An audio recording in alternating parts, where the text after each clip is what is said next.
Oh, Mi gente, you already know who it is. It's Danny Limelight. And I need all of you to subscribe to According to Woods podcast on Facebook, YouTube, and all other platforms.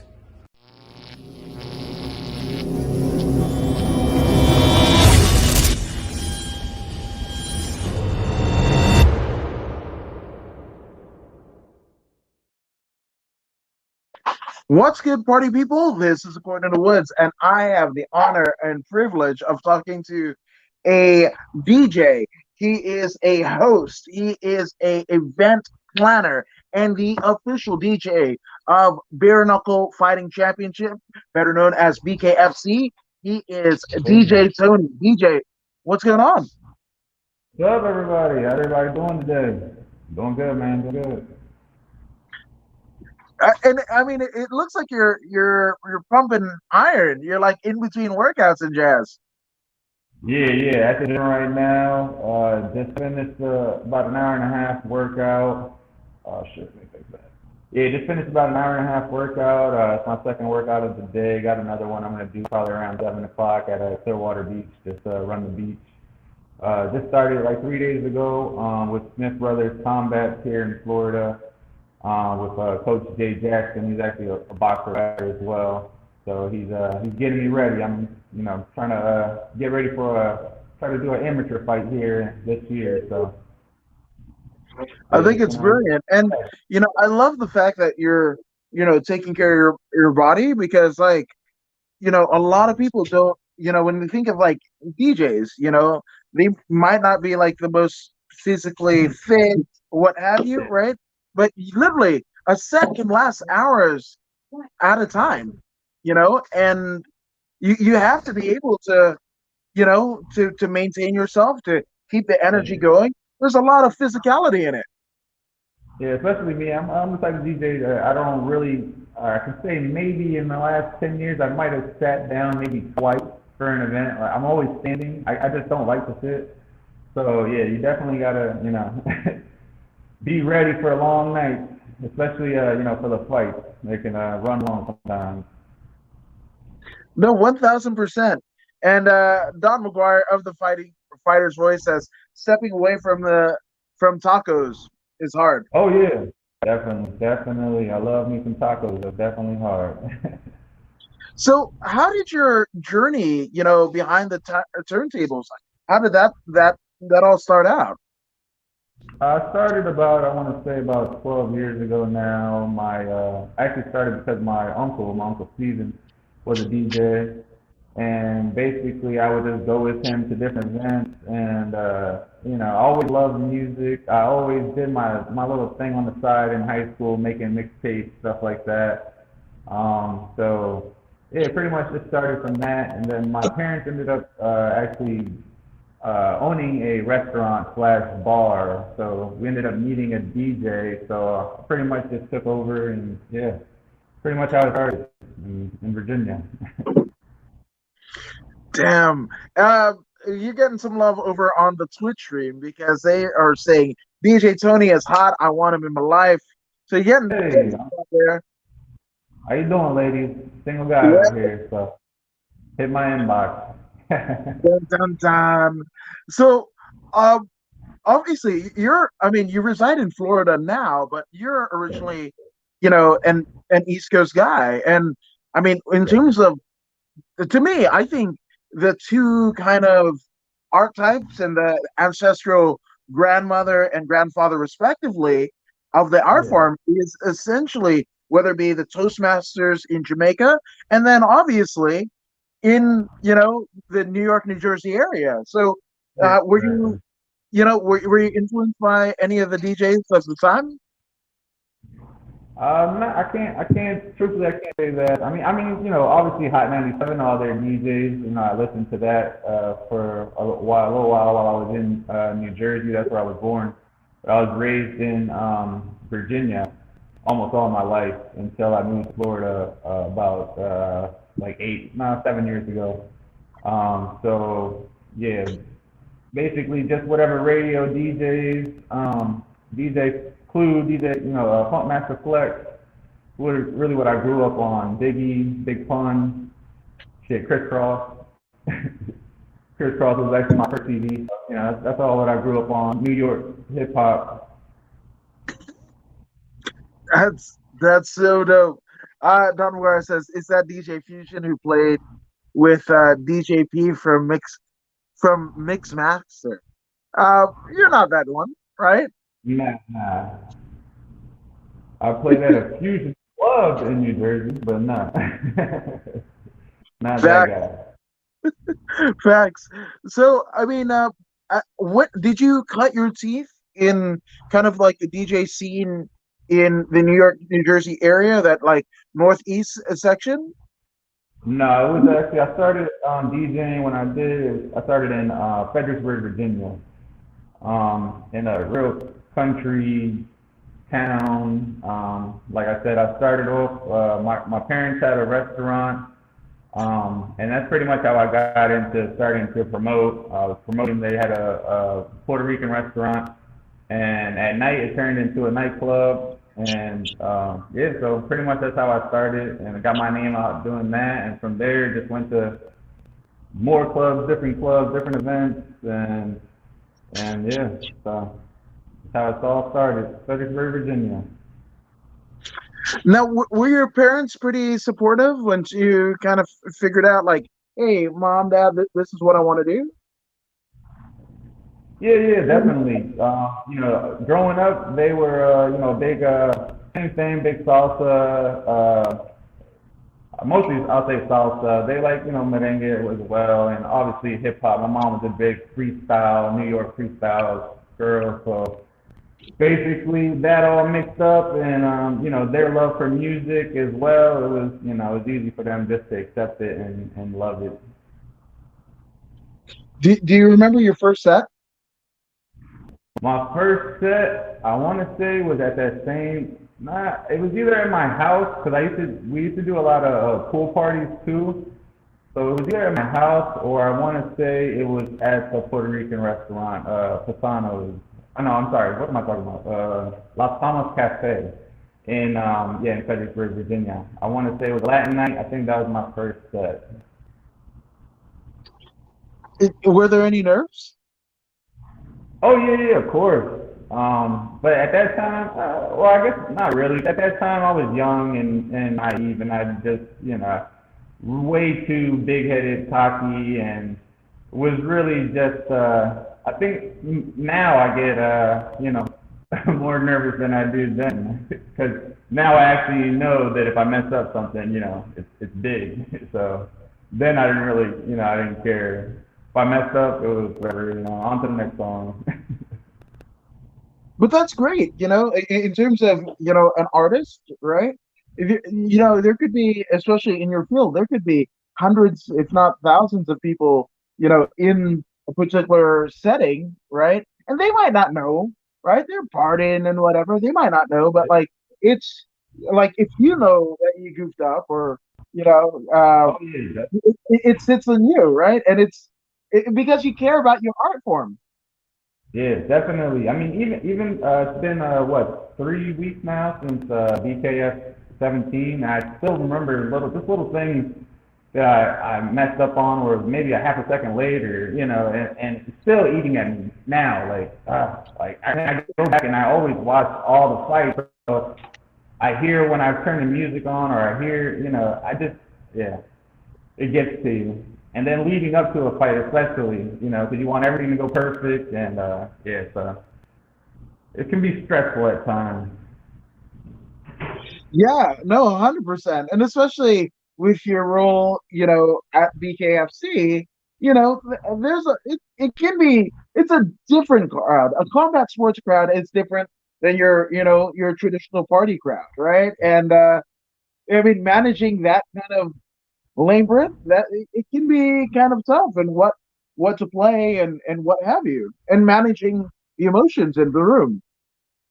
Yeah, that and just basically knowing the city you're in, because you know, basically, if I'm in Birmingham, Alabama, obviously I have to play different music than I would play in Miami or Tampa or you know or wherever else. You know what I mean? It's just basically just knowing your set, knowing what your crowd, you know, what to expect, just go from there. But man, the crowd in Alabama, I, I'm not gonna say it was all me, but the music wise and just the crowd and just in general was just like, man, the crowd was just so loud and just so into all the fights and then in between the rounds, yeah, it was, I just love it, man. There's no bigger feeling you get just knowing, looking out of the crowd and just seeing everyone in the crowd just dancing or celebrating. It's just it's great, man. I love it. No, so I mean, and it's crazy because you're of Puerto Rican descent. There have been a lot of greats. I mean, great all-time great. A Puerto Rican talent in terms of boxing, and now we're starting to see it with Oh MMA. yeah. Jonathan Sepulveda just fought for Combate Global in Miami this past Yeah. Friday, and he's literally from Puerto Rico, a member of the Caribbean top team, Jim. But were you a fan of combat sports growing up? I can't say I was. I mean boxing, yes. When I was younger, my dad would try to get me into UFC, but at that time I was a huge WWF fan. So there was no UFC for me. I didn't care about no Ken Shamrock or anybody at that time until Ken Shamrock came to WWF, and then I was like, oh, all right, yeah. And then they started doing like the fake UFC matches at WWF, and then I started getting into it. But yeah, man, I give those guys so much respect, so much. They just grind every single day, especially these bare knuckle fighters, like the Juggernaut, Lorenzo Hunt. Literally every single day, any time you turn on your phone, he's live, working out, grinding, having everybody else pushing. It's just yeah, takes a whole nother mentality, whole nother mindset to be a fighter. No, 1,000%, 1,000%. Now, obviously, to get from, doing that first kind of set at your house, right, and to, you know, Birmingham, Alabama, to the BKFC 17, right? That's a long way. But I mean, what are some of the the more interesting stops in your journey and career, along the path to get to, I mean, where you were at BKFC 17? Just on the way, I had mostly I just did a lot of weddings, a lot of didn't really do too many sporting events until really lately. I'll say the last 4 years. I actually was working at the Clearwater Thresher Stadium, which is where the Philadelphia Phillies play. So I would do their spring training games and during the season the baseball games at the stadium. So that was pretty much my way into the sports, I should say, DJing sports. Before that it was mostly all clubs, events, stuff like that, strip clubs, weddings, all whatever, everything else besides that. Then I started getting into that, and then a good friend of mine, Ivan, out here in Florida, actually put me onto his first boxing event, and well, not his first, but my first boxing event in Fort Myers, Florida. And then since then, yeah, I've been getting booked everywhere for all type of fights, and I appreciate it. And then from basically the same person, Ivan gave me a call one time when Bare Knuckle needed some ring card girls for their weigh-in. So I provided a ring card girl, and then I got in. I met other people. I met Kevin Smith, and Kevin Smith brought me in, onto his team, Smith Brothers, and got me into the BKFC. Got me the deal. Now I'm their DJ. So a lot of respect to them two both. Putting my name out there and getting me in. And the fact that you are kind of multifaceted. It's not just, of course, being a DJ is your first love, and that's something that you hang your hat on, and being able to do it well. But being a coordinator of sorts, being able to manage these, ring card girls, you had a lot more. You were multidimensional in terms of what you offered to the promotion, and it Yeah. kind of made it you kind of unique in terms of being in it's of course right place, right time, but also being able to fill what they need. Yeah, definitely. Especially, I'll say it's hard, especially when you're DJing and then having to pay attention to the ring card girls, making sure that they're doing everything they need to do. Same time, I have my headset on, listening to the truck, listening to everything that's going on. Yeah, it can get hectic at times. Now, I know it's hard to pick, right? Because sets and gigs, can be kind of like your babies, right? And you could like a particular one or dislike a particular one. You could have the vibe be right and the pay is shit, right? You could, or vice versa, right? So, do you have a favorite set?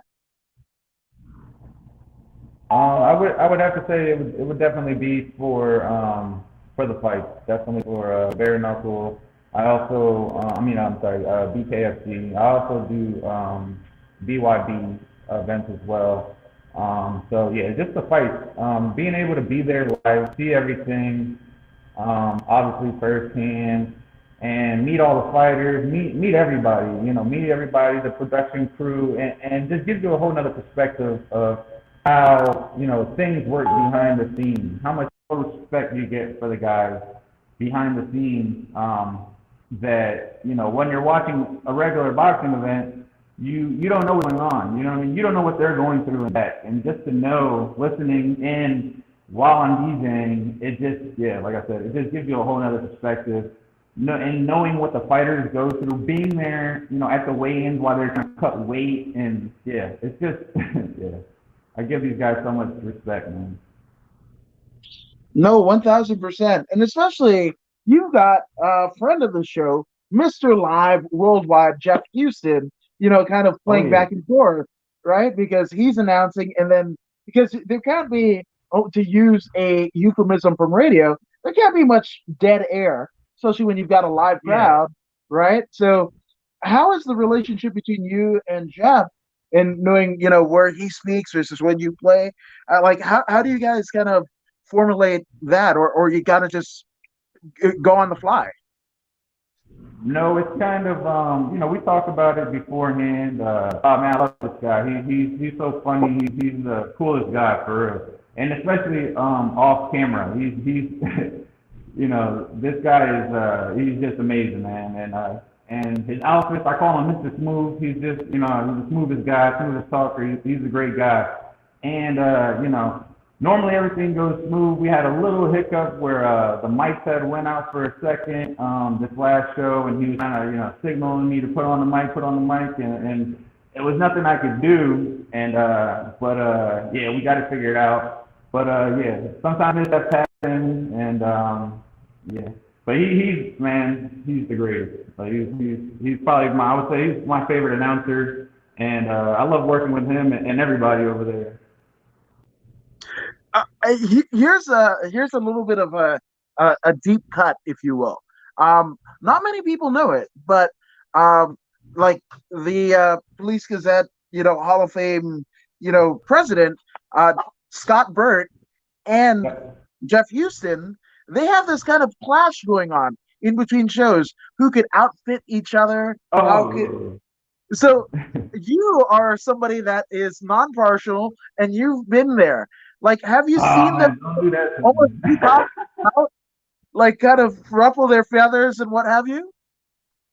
Yeah, they now they're both so smooth. I mean, I'm telling you. And Scott's shoes last time of Jeff Houston's face was just a classic, man. Like you couldn't be you couldn't come back with nothing on those. Yeah, they're both smooth. They both like their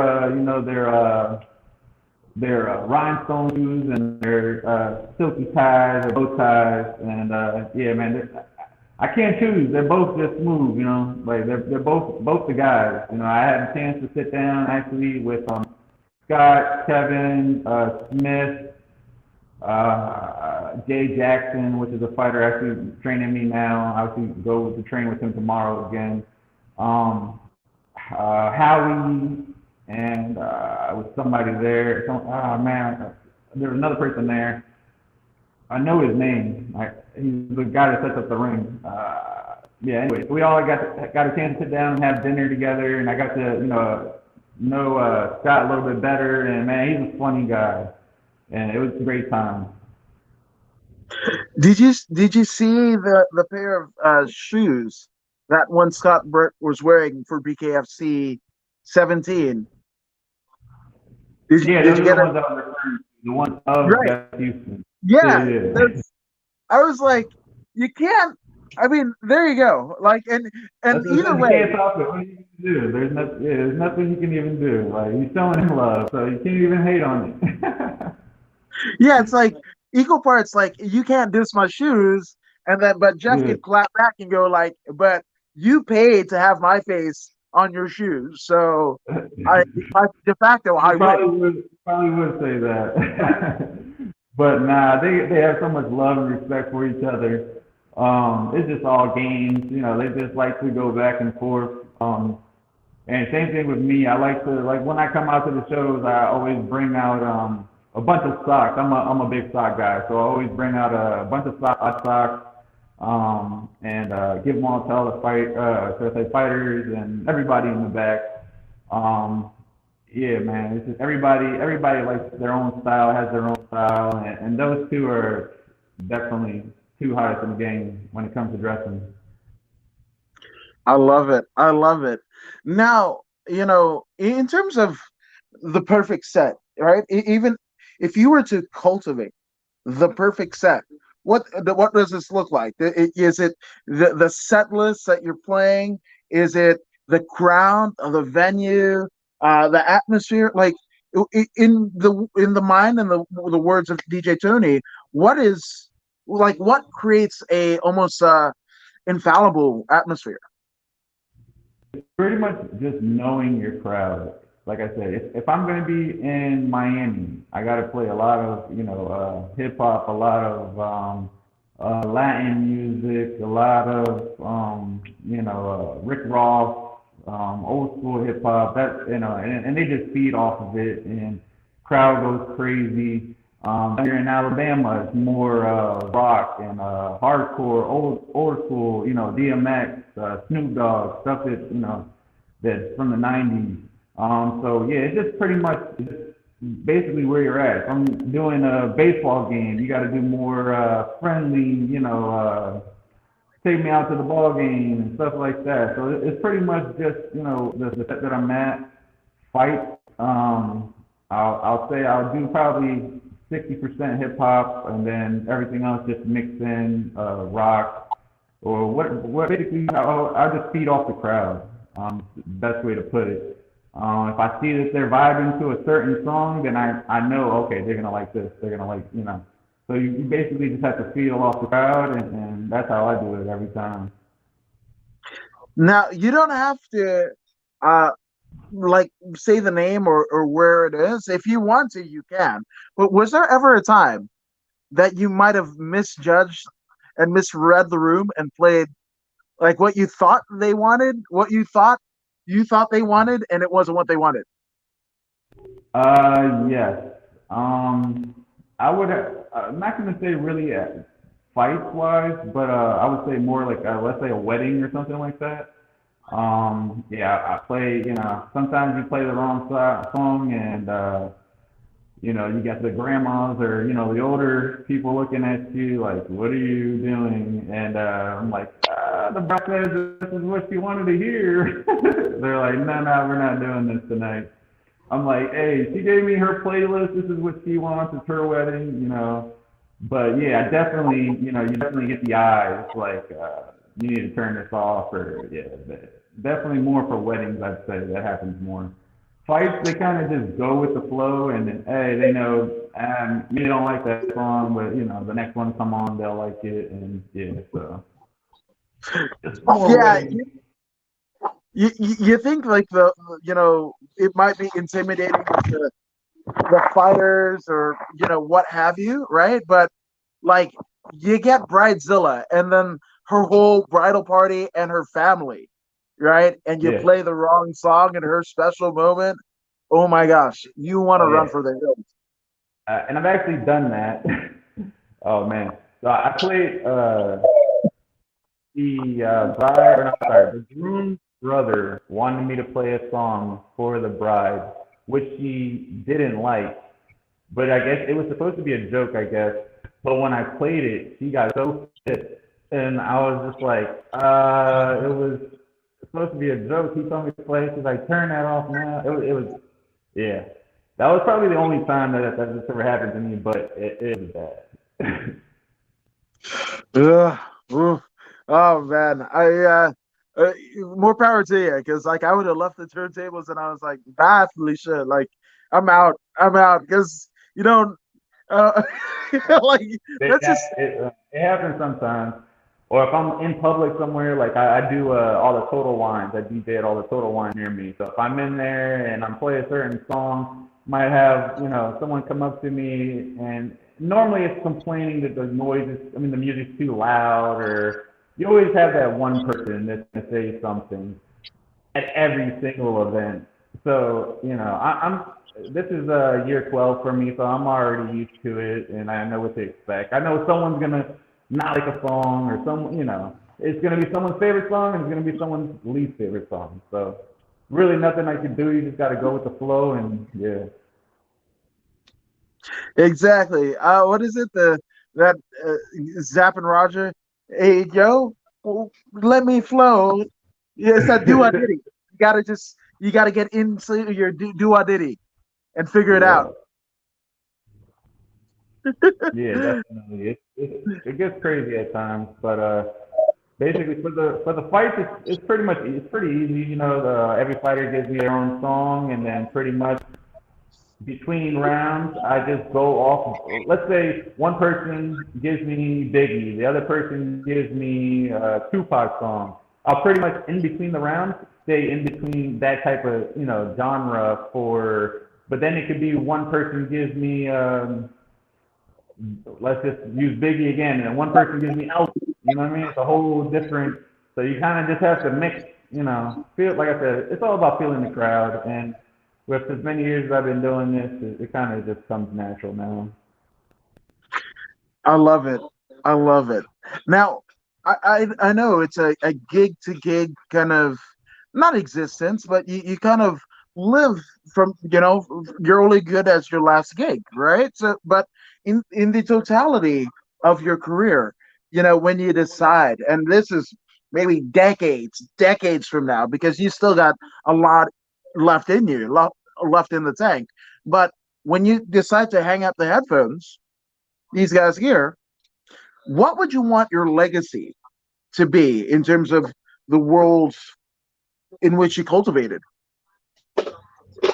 Pretty much just that I showed everybody love. You know what I mean? I like to, especially for the fighters, they'll message me and say, "Hey, this is how I want this particular song, or I want the song to start at this point of the song, or just making sure that at the end of the day, everybody says that's my favorite DJ. Like, that's what I want. Or anytime I do a wedding, that they're gonna remember me for doing their wedding, or yeah, like I literally people that I did their wedding 6, 7 years ago that I reach out and I message, oh, happy anniversary, and they'll be like, how the hell did you remember that? And it's just thank you so much. And but that's how everybody's gonna remember me, as being that guy who always reached out, always made sure everything was good, everything was exactly how they wanted it to go. And pretty much every time I do a fight or anything, I have all the fighters, reaching back out to me afterwards. Thanks, dog. You killed it. That's exactly how I wanted it to go. So yeah, just keeping everybody happy, and that's really all I want. You know what I mean? As long as at the end of the day, everybody remembers me as being the guy who was their favorite DJ, then I don't have to be the best DJ, but I just want to be everybody's favorite DJ.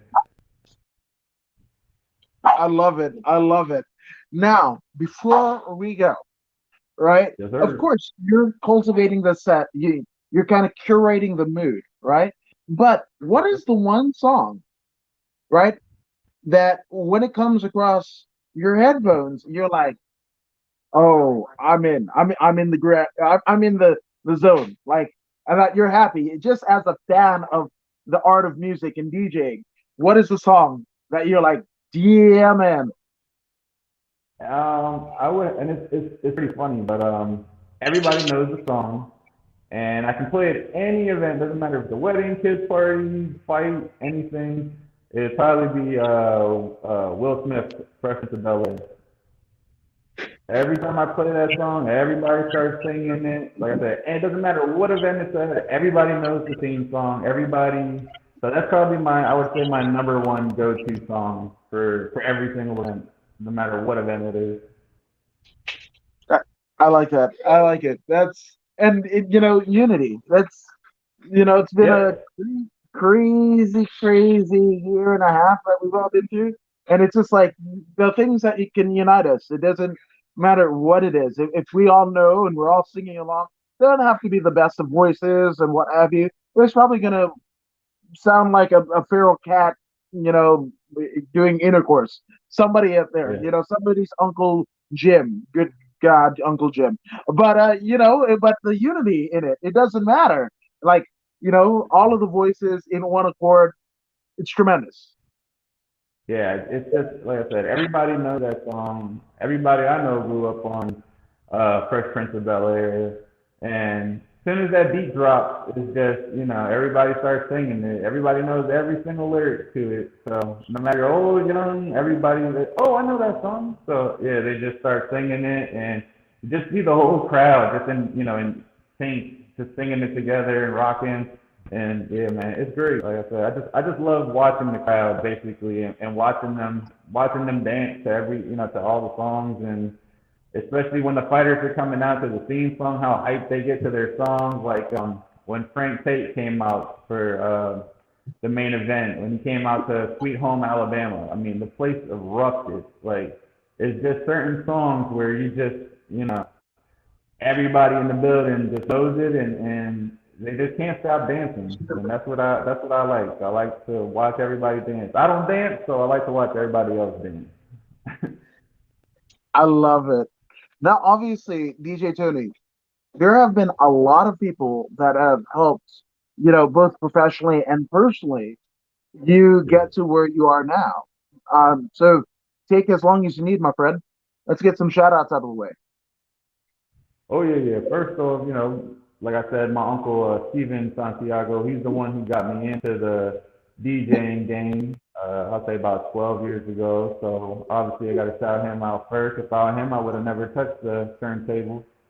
And then obviously my parents, my mother and father, they every single day share my stuff, promote me into different groups, everything. And then when it comes to fighting and stuff like that, first off, the person who got me into the boxing or DJing boxing, um, Ivan with Pier Six Boxing here in Tampa, and then further on moved on to got me all the way into Bare Knuckle Fighting Championship. Kevin Smith, he gets all my respect. That's my brother.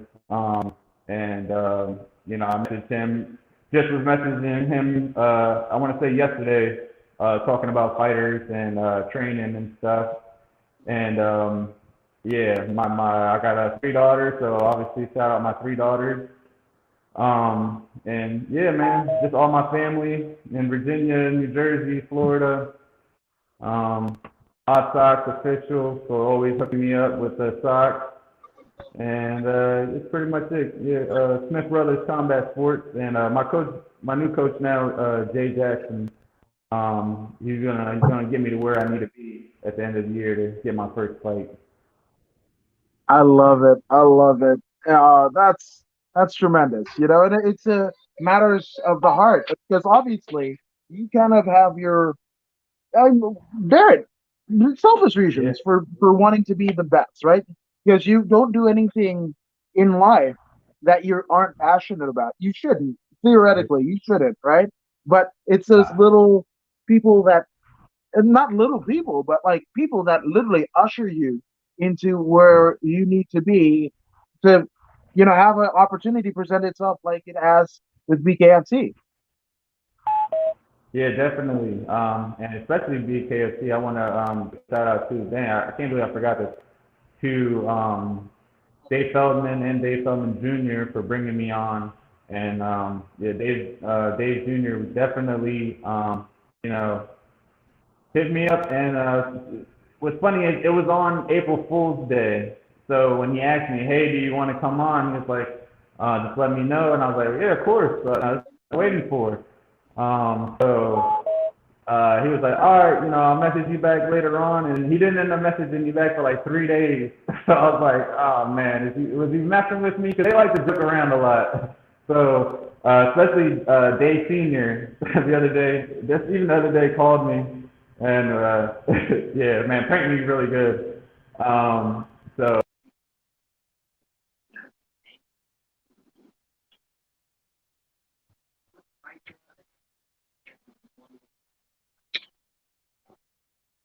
Yeah, man. Looks like something might have happened on. Oh, there he is. He's back. He's back. There we go.